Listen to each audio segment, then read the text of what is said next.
Imagine a garden, not just any garden but the Garden of Eden, a place of unparalleled beauty and tranquility.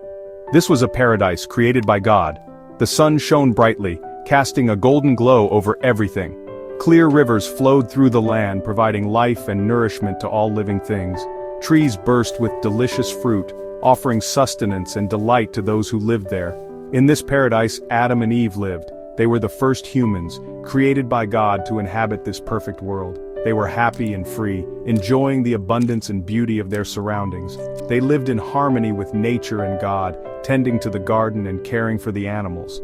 Adam and Eve were given only one rule: they could eat from any tree except the tree of knowledge of good and evil.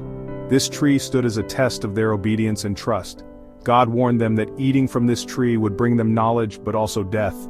It was a grave warning, one that carried the weight of their future. They were content in their innocence, unaware of the concepts of good and evil. Their hearts were pure, their minds untroubled, their lives were simple, their love pure, their existence blissful.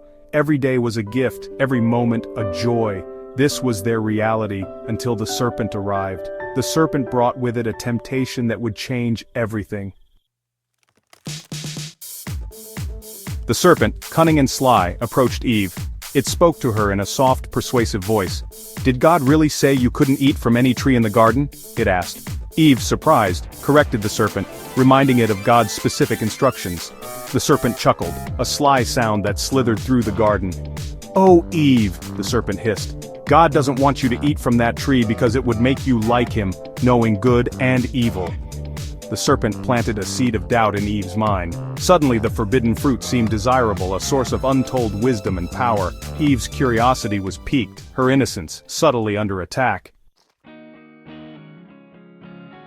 Eve, tempted by the serpent's words, felt a stirring of curiosity and desire within her. The serpent's voice was soft and persuasive, promising wisdom and enlightenment. The allure of forbidden knowledge was too strong to resist. She looked at the fruit with new eyes, seeing it not just as a fruit but as a key to unlocking secrets she had never imagined. With a trembling hand, she reached out and plucked the fruit from the tree of knowledge. The moment felt monumental, as if the very air around her had changed. She took a bite, savoring its sweetness. The taste was unlike anything she had ever experienced, rich and intoxicating. As she swallowed, the world shifted around her. Colors seemed more vivid, sounds more distinct, and she felt a rush of new sensations. She suddenly felt different, aware of her nakedness, a sense of shame washing over her. The innocence she once had was replaced by a heavy burden of knowledge. Eve, now burdened with this newfound knowledge, approached Adam. Her heart was heavy, but she felt compelled to share what she had discovered. She offered him the fruit, explaining the serpent's words and the profound change she felt. Her eyes pleaded with him to understand and join her in this new reality. Adam, seeing Eve's changed demeanor and trusting her implicitly, also took a bite. He felt an immediate shift within himself, a mingling of fear and exhilaration. In that instant, their innocence was shattered. The purity of their existence was replaced by a complex web of emotions and thoughts. They had disobeyed God, and the consequences would be profound. The sky darkened and a sense of foreboding filled the air. Paradise, once theirs to enjoy, was lost. They walked away from the lush, beautiful garden, stepping into a world forever changed by their actions.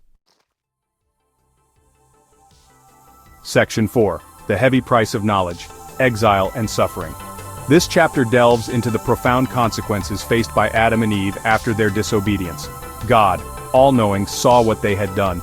His heart was heavy with the knowledge of their disobedience. He confronted Adam and Eve, and they confessed their transgression. Punishment was swift and severe, reflecting the gravity of their actions. The serpent, cursed for its deception, was condemned to crawl on its belly. It would forever be a symbol of betrayal and deceit. Eve was destined to endure pain in childbirth, a constant reminder of the consequences of their actions. And Adam was condemned to toil the land for sustenance.